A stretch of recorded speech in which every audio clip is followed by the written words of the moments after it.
Hi, in this video you will learn how to make a robotic 3D printing simulation.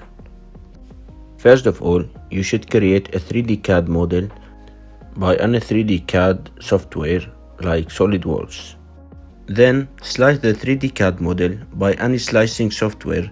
In this case, I used Ultimaker Cura Slicer. But because I'm using a customized 3D printer, I should enter the 3D printer settings. From Add Printer, choose Non-Ultimaker Printer. Then Custom Printer and give it a name and click Add. The next step to enter the 3D printing cell settings. In this case, X and Y will be 1000 mm and Z will be 700 mm. Build a plate shape, rectangular, heated bed. G-code flavor Marlin.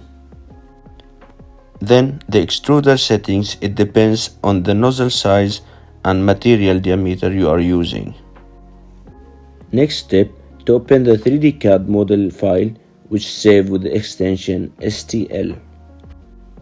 And now you can see the 3D CAD model.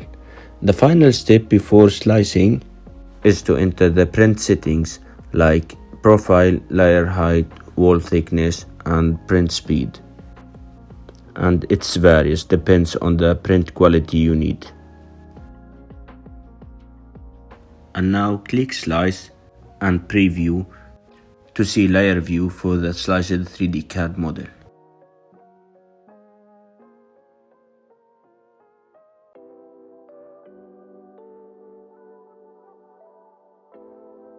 The final step to click Save to Disk to save the sliced 3D CAD model, which will be saved as a G-code file.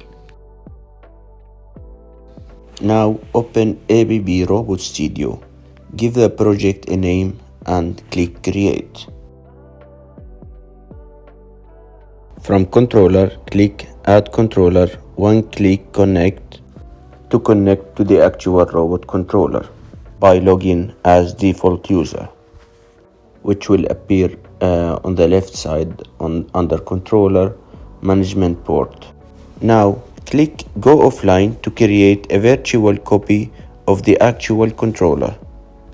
Give the virtual controller a name and click OK. Wait until the virtual copy of the controller is created and a window will be opened to choose the 7th axis, which represent the extruder. You can choose any one of those axes. In this case, I chose MID 50001. And now you can see a virtual copy of the actual robot. From home page, click Import Library, choose Browse for Library to import the tools, which is the extruder and the heated table. From Layout at the left, click on KFM 3D printing extruder and drag it to the robot to fix it. In this case, we have a bench under the actual robot which is not defined in the virtual copy, and the easiest way to define it by moving the heated table in Z-axis. From Layout, right-click on Heat Table, Position, Set Position. A Set Position window will open, and here write -109 in Z-axis and click Apply. Now you can see the robot cell and how the heated table has been moved downward in the Z-axis. Okay, now from Add-ins, open 3DP Power Pack and click Open to import the G-code file for the sliced 3D CAD model. Choose the file and click Open. From Import G-code file, click Import and you will see the sliced 3D CAD model on the heated table, which is the work object. Before you start the simulation, you need to check some settings. The first one is target orientation.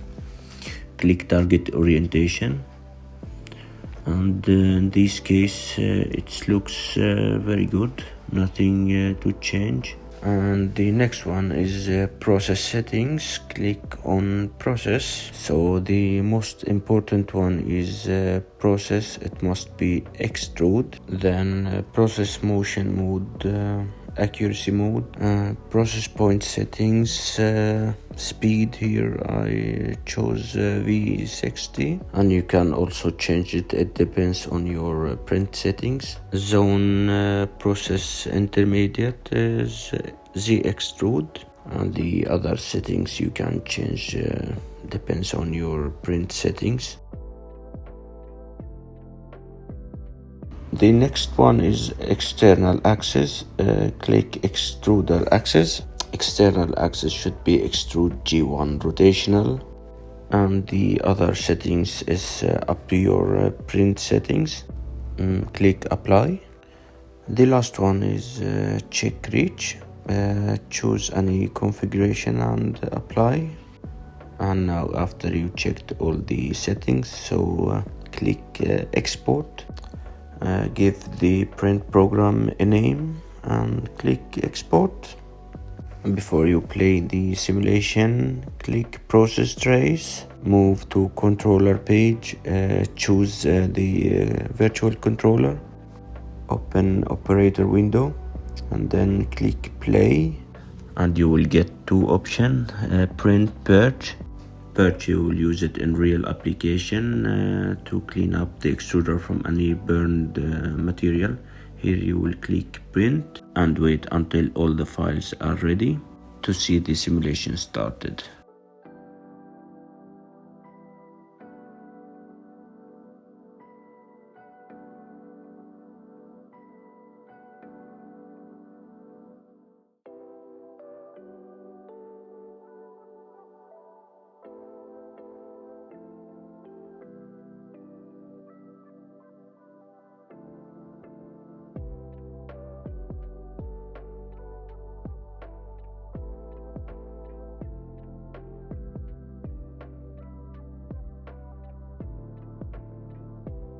After the printing simulation are done, from controller page, choose the actual robot controller and click file transfer to transfer the print program file. From file transfer window you will see two windows, PC Explorer and Controller Explorer. In PC Explorer window, open 3DP export folder. Choose the print program folder you exported before and transfer it to the 3DP export file in the Controller Explorer. And the last step to do before you start 3D printing in real life is to upload the Rapid file to the actual controller. From Rapid page, actual controller, open Rapid file, and right click on TROB1, click load module from controller, open 3DP export folder, open the print program folder, choose file TROB load and click open. Hope you enjoyed this video tutorial, and bye bye.